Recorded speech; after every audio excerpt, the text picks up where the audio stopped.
அத்தை மகனே அத்தானே. வேக வேகமாய் ஓடி வந்த சுதா பிரதாப்பின் மேல் மோதி நின்றாள். ஒரு நிமிடம் தடுமாறி சுதாரித்தவன், எரும மாடே, கண்ணு தெரியல? உங்க அப்பா உன்னை இப்படித்தான் வளர்த்தாரா? அடக்க ஒடுக்கம்னா என்னன்னே தெரியாது என்று திட்ட சுய நினைவுக்கு வந்தவள், எவ்வளோ கொழுப்பு இருந்தா நீ எங்க அப்பாவை பத்தியெல்லாம் பேசுவ? உங்க அம்மா கிட்ட அப்பவே சொன்னேன், இவனுக்கு நெய் ஊத்தி போடாதீங்க, கொழுப்பு ஏறிட்டே போகுதுன்னு. உங்க அம்மா கேட்டாதானே என்று இடுப்பில் கை வைத்து அவள் திமுறாய் சொல்ல, ஆமா, உங்க அப்பா மாசம் ஆனா வண்டி வண்டியா நெய் அனுப்புறாரு பொடி, சொல்ல வந்துட்டா என்றான் கிண்டலாய். எங்க அப்பா எதுக்குடா உனக்கு நெய் அனுப்பணும் என்று அவளை எகிற, ஏ மரியாதையா பேசுடி, உங்க அப்பா உனக்கு மரியாதை கூட சொல்லி தரலையா? வாங்க மாமா போங்க மாமான்னு மரியாதையா சொல்லு. வாடா மாமா போடா மாமா, இது ஓகே வாடா மாமா உனக்கு என்று அவள் பழிப்பு காட்டினாள்.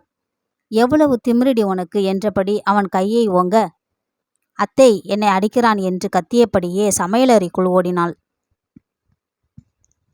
ஏண்டா அவள்கிட்ட சும்மா வம்பு பண்ணிக்கிட்டே இருக்க என்று பிரதாப்பின் அம்மா சலித்து கொள்ள, அவளை முதல்ல சும்மா இருக்க சொல்லுங்கம்மா என்று அவன் புகார் வாசித்தான். என்னவோ உங்க சண்டையில என்ன இழுக்காதீங்க என்று அவர் கழன்று கொள்ள அமுக்கமாய் சுதா சுளுக்கி சிரித்தாள். உன்னை அப்புறம் கவனிச்சுக்கிறேண்டி என்று அவன் விரலை ஆட்டி சொல்லிவிட்டு அங்கிருந்து நகர்ந்தான்.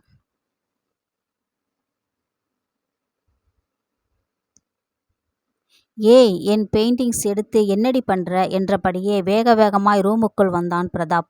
அவன் பெட்டில் அமர்ந்து அவனுடைய பெயிண்டிங்ஸ் எல்லாவற்றையும் எடுத்து அவளை சுற்றி பரப்பி வைத்திருந்த சுதா, ஓ இதெல்லாம் நீ வரைஞ்சதா மாமா? நான் கூட ஏதோ பிகாசோ பெயிண்டிங்ஸ் தான் வாங்கி வச்சிருக்கியோன்னு நினைச்சி என்று அவள் உதட்டை பிதுக்கி சிரித்தாள். உன்ன என்று பற்களை கடித்தவன் அவள் கழுத்தில் கை வைத்து சுவற்றோடு சாய்த்தான். ஐயோ, என்னை கொல்றான் கொல்றான் என்று அவள் கத்த அவள் வாயில் கை வைத்து பொத்தினான். அவள் பயத்தில் விழிக்க அருகில் வந்தவன் அலைப்பாயும் அவள் இரு விழிகளையே ஒரு நிமிடம் இமைக்காமல் பார்த்தான். அவள் அப்படியே கண்களை மூட ஒரு நிமிடம் இமைக்காமல் பார்த்தவன் பின் கைகளை விலக்கி திரும்பி வெளியே சென்றான். ஏதோ இனம் புரியாத உணர்வொன்று அவளை சூழ்ந்து கொள்ள அதுவரை சொல்லாமல் பொத்தி பொத்தி பாதுகாத்து வந்த காதல் மழைமேகம் கண்ட மயில் தொகையாய் அழகாய் விரிந்து ஆடியது.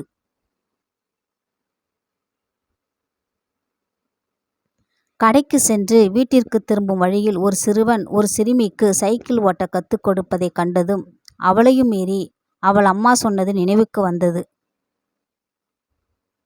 நீ நடக்க ஆரம்பிச்சப்ப பொசுக்கு பொசுக்குன்னு விழுந்துடுவ, பிரதாப் தான் ஓடி வந்து தூக்கி கைப்பிடிச்சு நடக்க வைப்பான். அவன் எப்பயாச்சும் சான்ஸ் கிடைச்சா நல்லா அடிபடுற மாதிரி தள்ளி விடலாம்னு பிளான் பண்ணி தான் இதெல்லாம் பண்ணியிருப்பான் என்று அதற்கும் வாயாடியது நினைவுக்கு வர மெலிதாய் புன்னகைத்தாள். இப்படி உன்னோட எப்பவும் சண்டை போட்டே தாண்டடா எனக்கு பழக்கம், எப்படி எனக்குள்ள வந்த என்று அவளது எண்ணம் பின்னோக்கி சென்றது. அவள் 12ஆம் வகுப்பில் இருந்தபோது அவன் கல்லூரி இறுதியாண்டு ப்ராஜெக்டிற்காக ஹைதராபாத் கிளம்பி கொண்டிருந்தான். முடித்த பின் அங்கேயே வேலையில் சேர்ந்து கொள்வது போல கேம்பஸ் இன்டர்வியூவில் தேர்வாகியிருந்தான். அவனுக்கு விடை கொடுப்பதற்காக சுதா வீட்டிலிருந்து அனைவரும் வந்திருந்தனர். எப்பொழுதும் போல இருவரும் சண்டை போட்டு கொண்டிருக்கும் போது எதேச்சியாய் இனிமேல் பாருடி, அங்க போய் ஒரு நல்ல ஃபிகரா பார்த்து ஃப்ரெண்டு பிடிச்சி அவளோட தான் பேசுவேன், உன்னோட இனி பேசக்கூட மாட்டேன் என்று அவன் சொன்னதும் அவளுக்கு பொசுக்கென்று கோபம் வந்தது. நீ பேசலே, நான் ஒன்றும் அழலே, எங்கேயோ போய் கேடா கெட்டுப்போ, எனக்கென்ன வந்துச்சாம் என்று எரிந்து விழுந்தவள் அவனிடம் அதற்கு பிறகு பேசவே இல்லை. அதற்கு பின் ஒவ்வொரு முறையும் அவன் வீட்டிற்கு செல்லும் போதெல்லாம் ஏதோ ஒன்றை துளைத்தது போலவே தவித்தாள். என்னவென்று புரியாமல் குழம்பினாள். ஃபோன் செய்து பேசலாம் என்று நினைக்கும் போதெல்லாம் அவனாய் பேசும் வரை தானும் பேசக்கூடாது என்ற ஈகோ வந்து தடுத்தது. இந்த நிலையில் முழு தேர்வு வந்தது.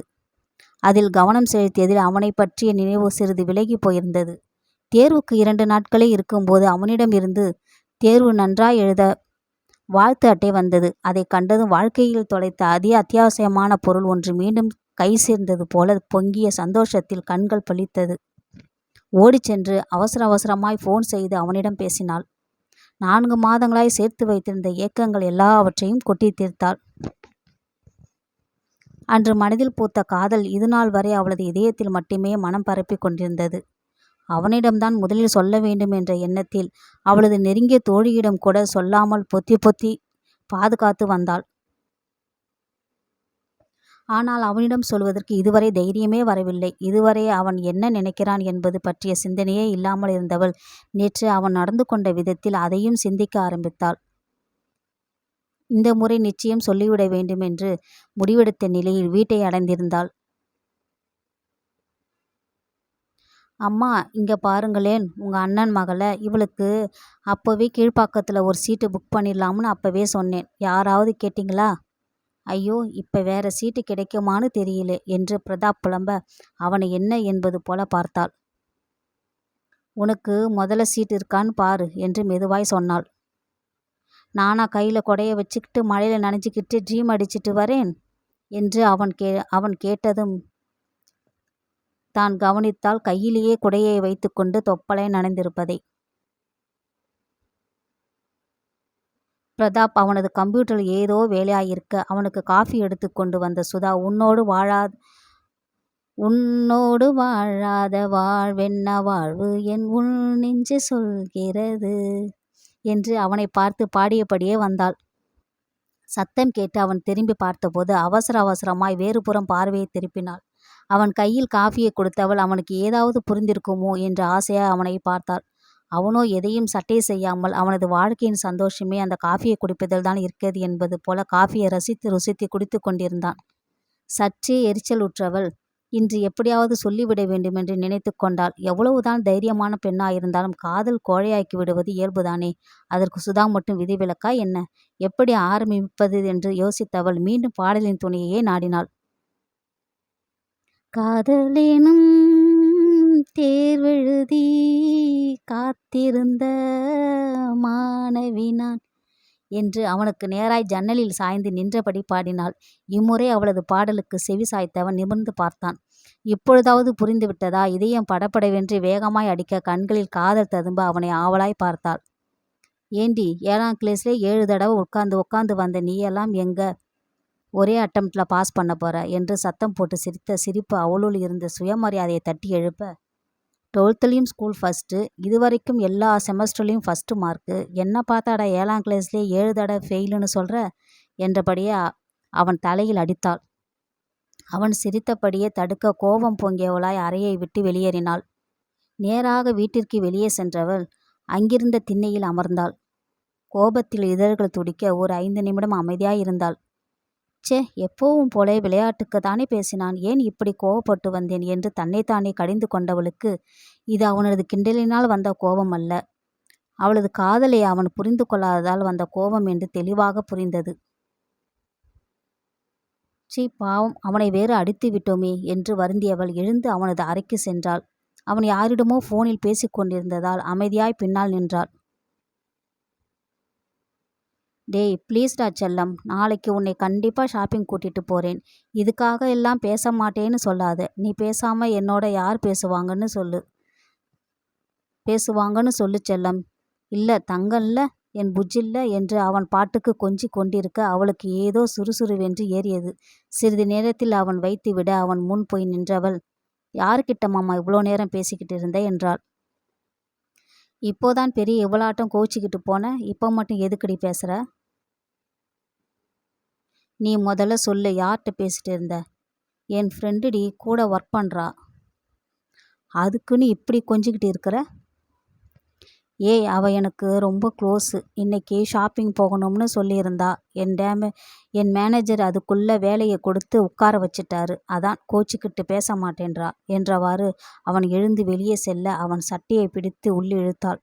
அவனை சுவரோடு சாய்த்து அவன் சட்டை காலரை பிடித்து, இங்கே பார், இனிமேல் ஃப்ரெண்டு அவ இவன் யார் கூடயாவது சுற்றிக்கிட்டு இருந்த என்ன நடக்கும்னு எனக்கே தெரியாது, சரியா என்றாள். அவன் திகைத்து விழிக்க, இங்கே பார் மாமா, உன்னை தான் கல்யாணம் பண்ணிக்கணும்னு என்னைக்கோ முடிவு பண்ணிட்டேன். I love you. அவன் விழிகள் அதிர்ச்சியில் அப்படியே உரிய, இங்கே பார், உனக்கு 2 சாய்ஸ் தான். ஒன்று மீட்டுன்னு சொல்லு, இல்லைன்னா எப்போ கல்யாணத்தை வச்சுக்கலாம்னு கேளு. அவன் மௌனமாய் இருக்கவே, நீ எனக்கு தாலி கட்டுறியா, இல்லை உன்னை தூக்கிட்டு போய் நான் கட்டவா என்று அவள் பொறுமை இழந்து கேட்கவும், நினைவு வந்தவனாய் அவள் கையை எடுத்து விட்டவன், என்னடி விட்டா ரொம்ப பேசிட்டே போற என்று மீண்டும் சேரில் அமர்ந்தான். உன் பதில் என்னன்னு சொல்லு. எவ்வித உணர்ச்சியும் இன்றி ஒரு நிமிடம் அவளையே இமைக்காமல் பார்த்தான். ஏண்டி உனக்கு இப்படியெல்லாம் தோணுது? இதுவரைக்கும் எனக்கு அப்படி எந்த ஐடியாவும் இல்லை, இனிமேலும் வருமானு தெரியல என்று அவன் சொன்னதை கேட்டதும் அவளால் அங்கே நிற்க முடியவில்லை. ஏதோ இருட்டி கொண்டு வருவது போல இருந்தது. அப்படியே தலையை பிடித்து கொண்டு பெட்டில் அமர்ந்தாள். ஒரு 5 நிமிடம் பொறுத்து அவன் எழுந்து அவள் அருகில் வந்தான். என்னடி ஆச்சு என்றபடி அவள் தலையில் கை வைக்க அவனது கைகளை பற்றென்று தட்டிவிட்டாள் வேகமாய் எழுந்தவள். இங்க பாரு, இனிமேல் நீயா வந்து கேட்டா, என் காலை பிடிச்சு கெஞ்சினா கூட நான் உன்னை நிச்சயமா கல்யாணம் பண்ணிக்க மாட்டேன் என்று அவனை நேராக பார்த்து சொல்லிவிட்டு விடுவிடுவென்று அறையை விட்டு வெளியேறினாள்.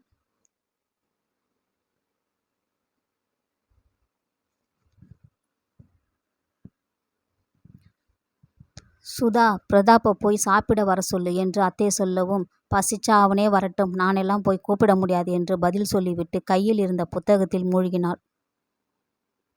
போய் சொல்லு சுதா, என்னால் மாடி ஏற முடியாது, அவன் வேற அப்பவே பசிக்குதுன்னு சொன்னான் என்று அவர் கெஞ்சலாய் கேட்கவும் வேறு வழியின்றி எழுந்து சென்றாள். அவனிடம் பேசாமலே ஒரு நாளை கழித்தவள் இன்று தனிமையில் சந்திக்க நேரும்படி ஆயிற்றே என்று எண்ணியபடி படியேறினாள். அவனது அறைக்குள் நுழைந்தவள் அங்கே அவனை காணாது பின் கதவு வழியாக பால்கனியில் இருக்கிறானா என்று எட்டி பார்த்தாள். அங்கும் இல்லாது போகவே எங்கே சென்றிருப்பான் என்ற யோசனையில் அங்கேயே நின்றவள் கழுத்தில் ஏதோ குறுகுறுக்க வேகமாய் திரும்பவும் அப்படியே பிரதாப்பின் கைகளுக்குள் வந்தாள். அவனை வெகு அருகில் பார்த்ததும் இதயம் படபடவென்று அடித்துக்கொள்ள இமைக்காமல் பார்த்தாள். அவன் அப்படியே ஆள்காட்டி விரலை நெற்றியில் வைத்து மெதுவாக கீழ் நோக்கி விரலை நகர்த்தினான். மூக்கை தொட்டதும் தாள முடியாமல் லேசாய் தலையை பின்னால் சாய்ந்து மெல்ல கண்களை மூடினாள். அவளது அந்த நிலையை கண்டு ரசித்தபடியே முன்னேறியவன் அவளது இதழ்களை தொட்டதும் அப்படியே அவளை நிமிர்ந்து நிற்க வைத்து கைகளை விலக்கினான். திடுக்கிட்டு விழித்தவள் அவன் புன்னகைத்தபடி நிற்பதை கண்டதும் சுய நினைவு வரச்சே, இவன்கிட்ட இப்படி நடந்துக்கிட்டோமே என்று எண்ணி வெட்கப்படி வேகமாக வெளியேறினாள். படிகளில் இறங்கும்போது மனம் கொதித்தது. சே, அன்னைக்கு எவ்வளவு ரோஷமா பேசினேன், இப்போ அந்த ரோஷம் எங்கே போச்சுன்னு என்று தன்னைத்தானே நொந்து கொண்டவள் கண்கள் துளிர்க்க நேராக சென்று படுக்கையில் விழுந்தாள். சிறிது நேரம் அப்படியே தலையணையை நனைத்தவள் சாப்பிட அழைப்பு குரல் கேட்கவும் முகம் கழுவி கொண்டு டைனிங் ஹாலுக்கு சென்றாள். அங்கே சாப்பிட்டு கொண்டிருக்கும் பிரதாப்பை கண்டதும் திரும்ப எத்தனித்தவளை அத்தையின் குரல் தடுத்தது. நீயும் சாப்பிட்டீன்னா நான் போய் படிப்பேன் என்று அவர் சொல்லவும் வேறு வழியின்றி டைனிங் டேபிளில் அமர்ந்தாள். அவன் ஏளனமாய் புன்னகைத்ததை கண்டதும் கோபம் சுறுசுறுவென்று தலைக்கேற, அத்தை, நாளைக்கு நான் ஊருக்கு கிளம்புறேன் என்று சத்தமாய் உள்ளே தோசை சுட்டு கொண்டிருந்த அத்தைக்கு கூறினாள். ஏன், இன்னும் உனக்கு லீவு இருக்குல்ல, அதுக்குள்ள என்ன என்று அவர் கேட்கவும், இல்லை, நான் வந்து ஒரு 4 நாள் ஆச்சு என்று மென்று விழுங்கினாள். அதை கண்டதும் இன்னும் ஏளனமாய் புன்னகைத்தவன், ஏன், நான் இருக்கிறதால பயமா? உன் கொள்கையில இவ்வளோதான் ஸ்ட்ராங்கா என்று அவளுக்கு மட்டும் கேட்கும்படியே கேட்டான். அவனது ஏனை புன்னகை அவளை உசுப்பிவிட, உன்னை பார்த்து எனக்கென்ன பயம் என்று அவன் கண்களை நேராய் பார்த்து கூறியவள், இல்ல அத்தை, இன்னும் ஒரு 3 நாள் கழிச்சே போறேன் என்றாள் சத்தமாக. அதை கேட்டு அவன் புன்னகைத்தபடி எழுந்து சென்றான். 2 தோசையை அரை மணி நேரத்தில் எப்படியோ கஷ்டப்பட்டு சாப்பிட்டு முடித்து ஹாலுக்கு வந்தபோது ஜம்மென்று சோஃபாவில் உட்கார்ந்து டிவி பார்த்து கொண்டிருந்தான். உள்ளே சென்றால் அவனுக்கு பயந்து கொண்டுதான் போகிறாள் என்று நினைத்து கொள்வான் என்று எண்ணி அங்கேயே உட்கார்ந்தாள். உன் கண்ணிலே துளி நீரையும் நீ சிந்தவும் விடமாட்டேன், உன் நிழலையும் தரை மீதிலே நடமாடவும் விடமாட்டேன், ஒரே உடல் ஒரே மனம் ஒரே உயிர் நினைக்கையில் இனிக்கிறதே என்று டிவியில் ஓடிய பாடலுடன் சேர்ந்து அவன் பாட அவளுக்கு உள்ளுக்குள் ஏதோ பிசைந்தது. திரும்பி அவனை பார்க்கவும் அவளை பார்த்து, நீயே என் இதயமடி, நீயே என் ஜீவனடி என்று பாடினான். அவள் வேகமாக ரிமோட்டை எடுத்து சேனலை மாற்றினாள். ஏய், இன்னைக்கு நாங்கள் ஃபிலிம் போகிறோம், வரியா என்று அவன் கேட்டதும் நாங்கண்ணா என்றாள் கேள்வியாய் பார்த்தாள். நானும் கவிதாவும் போறோம் என்றதும் அவள் முகம் கோபத்தில் சிவந்தது. நான் எதுக்கு வரணும், நீங்களே போயிட்டு வாங்க. அது சரி என்றவன் வயிறெறியாம இருந்தா சரி என்று தனக்கு தானே சொல்லிக்கொண்டு திரும்ப கோபம் பொங்க அவனது சட்டையை பிடித்து திருப்பி எனக்கு எதுக்கடா வயிறு எறியணும் என்றவள் முகம் கோபத்திலே சிவந்து இதழ்கள் துடிக்க கண்கள் நிரம்பியது. அவன் மெதுவாய் புன்னகைக்கவும் அவனை விட்டு கைகளால் முகத்தை பொத்தி கொண்டு அழுதாள். 2 நிமிடம் கழித்து அவள் கைகளை அவன் விலக்கி, இப்போ சொல்லு, நானா வந்து கேட்டா கூட நீ என்னை கல்யாணம் பண்ணிக்க மாட்டியா என்று அவன் மெதுவாய் கேட்கவும் தாங்க முடியாமல் அவனது கைகளுக்குள் புதைந்தாள். சில நிமிடங்கள் அவன் தோளில் புதைந்து அழுதவள், நான் 12th படிக்கிறப்ப இருந்து உன்னை லவ் பண்ணுறேன் தெரியுமா? நீதான் கொஞ்சம் கூட மனசாட்சியே இல்லாமல் இப்படி சொல்லிட்ட. அட என் மாமன் மகளே, மக்கு பிளாஸ்திரி, நீ 5th படிக்கும்போதே நம்ம வீட்டு நாய் செத்து போச்சுன்னு என் நெஞ்சில் விழுந்து அழுதியே, அப்பவே நான் முடிவு பண்ணிட்டேன். வாழ்நாள் முழுக்க உன்னோட கண்ணீர் சந்தோஷம் எல்லாத்தையும் என் நெஞ்சில் தான் சுமக்கணும்னு. இந்த வார்த்தைகளை கேட்டதும் அவள் காதுகளையே நம்ப முடியாமல் ஆச்சரியத்தில் மூழ்கியவள் நிமிர்ந்து அவன் முகம் பார்த்தாள். அவன் பரிவாய் புன்னகைக்கவும், அப்புறம் ஏன் அன்னைக்கு எனக்கு எதுவும் தோணவே இல்லைன்னு சொன்ன என்று சொல்ல கோபத்தில் அவன் நெஞ்சில் குத்தினாள். அவள் கைகளை பிடித்து தடுத்தவன், நீ என்ன பொண்ணு மாதிரி வெக்கப்பட்டுக்கிட்டா சொன்ன? பெரிய இவளாட்டம் சட்டைக்காலரை பிடிச்சு ஐ லவ் யூன்னு சொன்னா நாங்கள் உடனே ஒத்துக்கணுமா என்று அவன் கிண்டலாய் சிரித்தான். அவனது மனோநிலையை அவளையும் தொற்றிக்கொள்ள பொய் கோபத்தில் மூக்கு விடைத்து கொண்டு அவனை தள்ளிவிட்டு, ஆமாண்டா அப்படிதான் சொல்லுவேன் என்று திம்மராய் அவர் சொல்ல, எவ்வளோ கொழுப்புடி உனக்கு என்று அவளை எட்டி பிடித்தான். ஆமா என்று அவள் சொல்லி முடிப்பதற்குள் அதற்கு மேல் பேச முடியாமல் இதழ்களை பற்றினான்.